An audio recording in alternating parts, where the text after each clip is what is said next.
మంగళవారం. మంగళవారం కుక్కొచ్చింది.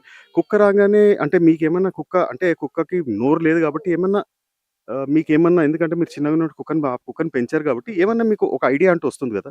ఐడియా అంటే సార్ కుక్క అయితే ఈ దారంటే వచ్చింది సార్. హ్మ్. రాగానే నేను ఇక్కడే కూర్చున్నాను. నేనే చూసాను కుక్కొచ్చేసింది. నేనేమనుకున్నానంటే ఇంత ఎంక్వైరీలో కుక్కని, పిల్లని గాని ఎక్కడైనా వదిలేసారేమో ఈ చుట్టుపక్కలలోని. కుక్కని పడేసుకుంటే పిల్ల దగ్గర తీసుకెళ్తదన్న ఆలోచనతో నేను కుక్క అక్కడ నుంచుంటే ఎళ్లి దాన్ని పడేసుకోవడానికి పీక పట్టుకోవడానికి ట్రై చేశాను సార్. ఆ! పట్టుకోవడానికి ట్రై చేసి నేను అలా కూర్చునిపోయాను సార్. ఆ! కూర్చునిపోతే నన్ను ఇంకా మా చుట్టుపక్కలోళ్ళను డిపార్ట్‌మెంట్ కర్రలు పట్టుకొని నించోవడం వల్ల ఆ! అది బెదిరిపోయి హ్మ్. పారిపోయింది సార్. ఓకే. నన్ను కరిసేసి. ఓకే.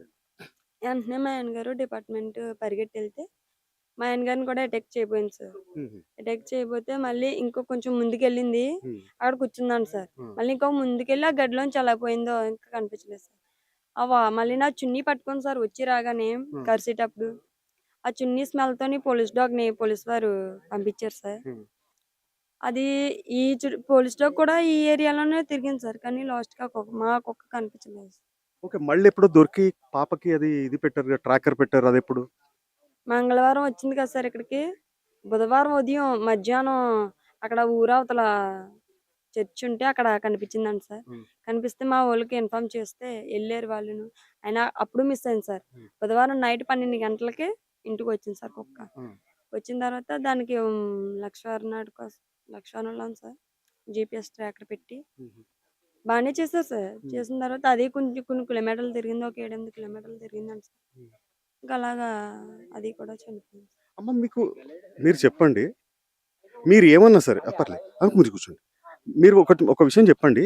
మీరు పోలీస్ వాళ్ళకి గాని, ప్రెస్ వాళ్ళకి ఏది షేర్ చెయ్యనిది మీ మనసులో ఇంకా ఉన్నది. నాకు వీళ్ళ పైన ఏదో అనుమానం ఉన్నట్టుగా మీ మనసు నిజంగానే అంటే ఇట్లా ఏమైనా జరిగుండొచ్చు గదా! వీళ్ళ వలన నా పాపకి అంటే మా మీద కోపమో, మా ఆయన మీద కోపమో దేని వలనో ఇట్లా మా పాపకి ఏదన్నా హాని తలపెట్టి ఉండొచ్చు కదా! అని ఏదైనా లేదు ఒక సార్. చిన్నది ఏమన్నా ఎక్కడైనా మీరు ఆలోచించండి. అంతలా ఆలోచించిన ఈ చుట్టుపక్కల వాళ్ళెవరో నాకు తెలీదు సార్. నేను తోటలోనే ఉంటాను. మీరు కాదు మీ ఆయన. మా ఆయన గారికనే సార్. ఎవరితోని ఈ చుట్టుపక్కలోళ్ళతో గొడవలు కానీ, తగాదాలు కానీ ఏమీ లేవు సార్. మేము పెద్ద ఇదిగా ఊర్లోకెళ్ళం. ఏదైనా అవసరం ఉంటే తప్ప ఎళ్తాం సార్. అలాగని ఫ్రెండ్స్‌తో గొడవలు మాకు ఏదైనా అనుమానం ఉన్నా సరే, ఎవరి మీదన్నా అనుమానం ఉన్నా సరే, వెంటనే డిపార్ట్‌మెంట్‌కి చెప్పేస్తాం సార్. మా ఫోన్‌లో కాంటాక్ట్ లిస్టులు కూడా వాళ్ళు ఎంక్వైరీ చేశారు. అంటే నాకు తెలిసిందేంటంటే మీ ఆయన గారికి ఏదో కారు విషయంలో అది ఏదో కూడా చెప్పాను గొడవయింది సార్. అని జెప్పేసి ఏంటది? ఇది జనవరిలో లీజుకిచ్చాం సార్ తునాయినికి. తునాయినికి ఇస్తే ఆయనేమో పత్తిపాడు వాళ్ళకి తాకట్టు పెట్టాడంట సార్. మాకీయన డబ్బులు కట్టకపోవడంతో మా ఆయన గారెళ్లి జీపీఎస్ ద్వారా బండి తెచ్చేసాడు సార్. తెచ్చేసిన తర్వాత ఆ రోజు నైటు వాళ్ళేం చేశారు పత్తిపాడోళ్ళు ఆరుగురు వచ్చి మా ఆయన్ని కొట్టి తీసుకెళ్లారు సార్. తీసుకెళ్ళిన తర్వాత మాకా మా మా కారు తెచ్చేసిన కారు దొడ్డిగోల్లో పెట్టారు సార్. మా చిన్నత్త గారు ఊరు. అక్కడ పెట్టితే ఈయన తీసుకొని అక్కడికెళ్లారు సార్. మొత్తం ఆళ్ళు మా ఆయన్ని ఇద్దరు అటు ఇటు పెట్టేసి ఫోన్ స్విచ్ ఆఫ్ చేసేసి కారులో దాసేసారంట. ఇద్దరు దిగారంట సార్. ముగ్గురు దిగారంట సార్. దిగిన తర్వాత ఇద్దరు కారు ఎక్కేసి ఎళ్ళిపోయారు సార్. ఒకాయన దొరికేసాడు సార్.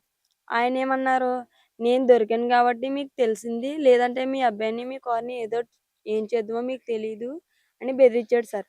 అలాగలాగా ఒక 2 నెల్లో, 3 నెల్లో గొడవలు సాగాయి సార్. అలా పోలీసుల ద్వారా హోంమంత్రి అనితమ్మ గారి ద్వారా ఇంకా ఆ గొడవ సెటిల్ చేసేసారు మేడం గారు. అయిపోయింది సార్. అయిపోయిన తర్వాత అప్పటి నుంచి ఇప్పటి వరకు మధ్యలో ఇంకా ఏ భయం లేదు. అంటే మీ ఆయనని కిడ్నాప్ చేయడానికి వాళ్ళు ప్రయత్నించారప్పుడు. కిడ్నాప్ అంటే సార్ కారు గొడవల వల్ల తీసుకెళ్లారు సార్. అంటే వాళ్ళే ఇదేమన్నా అది చేసారు కూడా చెప్పాను సార్. మొత్తం వాళ్ళందరూ ఎవరైతే అక్కడికొచ్చారో, ఎవరైతే గొడవలు వాళ్ళందరిని స్టేషన్‌కి తీసుకొచ్చారు సార్. హ్మ్. ఫుల్ ఎంక్వైరీ చేశారు. ఓకే. ఆయన ఏం లేదు సార్. ఓకే. బాగా చేయలేదని. ఓకే. ఇప్పుడు ఒక్కటి చెప్పండమ్మా. ఆహ్, ఇప్పుడు ప్రస్తుతం మీరు మీరేమనుకుంటున్నారు? మీకెటువంటి అంటే ఇప్పుడు నేను మిమ్మల్ని ఎంత అడిగినా గాని మీరు అదే బాధల్లో ఉంటారు గాబట్టి అదే చెప్తా ఉంటారు. నేను అడిగిన దానికి ఒక్కసారి మీరు ఒకటే ఏంటంటే మీరు గవర్నమెంట్ నుంచి హెల్ప్ మీకు లభిస్తుంది, సపోర్ట్ లభిస్తుంది, పోలీస్ డిపార్ట్మెంట్ నుంచి సపోర్ట్ లభిస్తుంది, అంతా లభిస్తుంది. కాకపోతే మీరేమన్నా మీరు స్పెషల్‌గా పవన్ కళ్యాణ్ గారికి గాని, హోమ్ హోమ్ మినిస్టర్ అనిత గారికి గాని ఏమన్నా చెప్పాలి అని చెప్పేసి అనుకుంటున్నారా? రెస్పాన్స్ అయితే ప్రభుత్వం నుంచి అయితే నాకు చాలా మంచి రెస్పాన్స్ ఉంది సార్. మేము యాక్చువల్‌గా చెప్పాలంటే మా అంతట మేము వెళ్లి స్టేషన్‌లో కంప్లెయింట్ చేయలేదు సార్. ఊళ్ళో వాళ్ళెవరో ఇలా పాప తప్పిపోయింది పలానా చోట అని చెప్తే వెంటనే వాళ్ళొచ్చి ఆ నైట్‌కి ఆ నైటే డ్రోన్‌లని, పోలీస్ డాగ్‌లని మా స్టేషన్‌కి వాళ్ళు ఎస్ఐ గారు కావచ్చు, ఇంకా పోలీస్ డిపార్ట్మెంట్ వాళ్ళు వెంటనే రెస్పాన్స్ ఇచ్చి ఎక్కడి నుంచో అందరిని రప్పించి గాలిం గాలింపు చర్యలు తీసుకున్నారు సార్. అయినా పాపాచుకి ముఖ్యంగా మా ఎస్ఐ గారికి కానీ, డిఎస్పి సార్ కానీ, సిఏ సార్ కానీ, ఇంకా ఎంతమందైతే పోలీస్ డిపార్ట్మెంట్ వాళ్ళున్నారో, పై అధికారులు ఎంతమందైతే ఉన్నారో, ముఖ్యంగా నా స్పెషల్ థాంక్స్ చెప్తున్నాను సార్. ఎందుకంటే, ఈరోజు ఎంతో కొంత ధైర్యంతో, ఎంతో కొంత పాపొస్తదన్న ఆశతో నేనున్నానంటే, మీరు మాకిచ్చే ధైర్యం, అలాగే సపోర్ట్ వల్ల ఉన్నాను సార్. అలాగే మా ప్రభుత్వం కూడా మాకు చాలా గట్టిగా సపోర్టు అనితమ్మ గారు కానీ, దివ్యమ్మ గారు కానీ, నా దగ్గరకొచ్చి పవన్ కళ్యాణ్ సార్ కూడా చెప్పారంట. ఇలా చర్యలు గట్టిగా తీసుకోండని. ఆ సార్ చెప్పినట్టే ఇక్కడ డిపార్ట్మెంట్ కూడా చాలా ఫాస్ట్‌గా చాలా అన్ని విధాలుగా టెక్నికల్‌గా అన్ని విధాలుగా అన్ని రంగాల వారు, అన్ని డిపార్ట్మెంట్ వాళ్ళు సపోర్ట్ బాగా అంటే బాగా చేస్తున్నారు సార్. ఇప్పటికీ కూడా అలాగే మీడియా వాళ్ళు కూడా నా బాధను అర్థం చేసుకొని ప్రతి అప్డేట్‌ని అందరికీ తెలియజేస్తున్నారు. ముఖ్యంగా చెప్పాలనుకుంటున్నదేంటి సార్, మా పోలీస్ డిపార్ట్మెంట్ ఎవరైతే పై ఆఫీసర్‌లున్నారో పేరు పేరున చాలా థాంక్స్ సార్. థంబ్‌నెయిల్స్ కానీ, ఫేక్ న్యూస్ కానీ కావచ్చు. అది ఎలా ఉంది అంటే అది ఎవరైనా చెప్పినప్పుడు నేను తీసుకోవడానికి నాకు చాలా కష్టంగా ఉంది. పాప మిస్ అయిన బాధలో నేనెంతున్నాను అంటే నేను మీకు చెప్పినా మీకు అర్థం కాదు. ఎందుకంటే ఏడిస్తేనే బాధ ఉన్నట్టని మీరు అనుకుంటున్నారు. అనుకున్న వాళ్ళకి అనుకున్నంత ఒక తల్లిదండ్రులుగా మేము ఎంత సఫర్ అవుతున్నాం అనేది మా ఇద్దరికి మాత్రమే తెలుసు. మీరు ఎక్కడెక్కడి నుంచో ఏయేయో పిచ్చి పిచ్చి కామెంట్స్ కానీ, న్యూస్ కానీ, మా పాప న్యూస్ కోసం న్యూస్ ద్వారా మీరు చాలా చాలా మీరు ఫేమస్ అవ్వడం కోసం, మీరు లైకులు సంపాదించుకోవడం, మీరు హైలైట్ అవ్వడం కోసం బాగా వల్గర్‌గా వీడియోస్ కానీ, కామెంట్స్ కానీ, థంబ్‌నెయిల్స్ కానీ చాలా చేస్తున్నారు. దయచేసి అయన్నీ స్టాప్ చేస్తారని అనుకుంటున్నాను.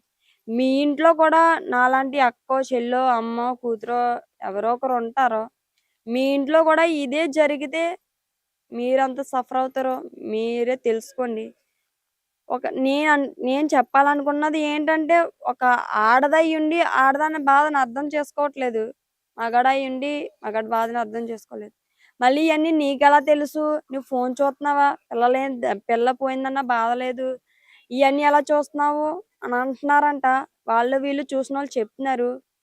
ఫోను తీసుకొని చూసుకునే అంత గ్యాప్ అయితే నాకు లేదు.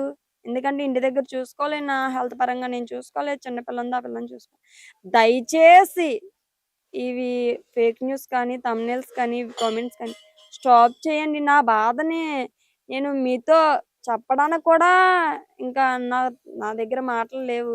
కళ్ళాన కన్నీరు కూడా రావు నాకింకా. మీరు ఎన్నన్నానా. ఎందుకంటే ఆ పిల్ల లేని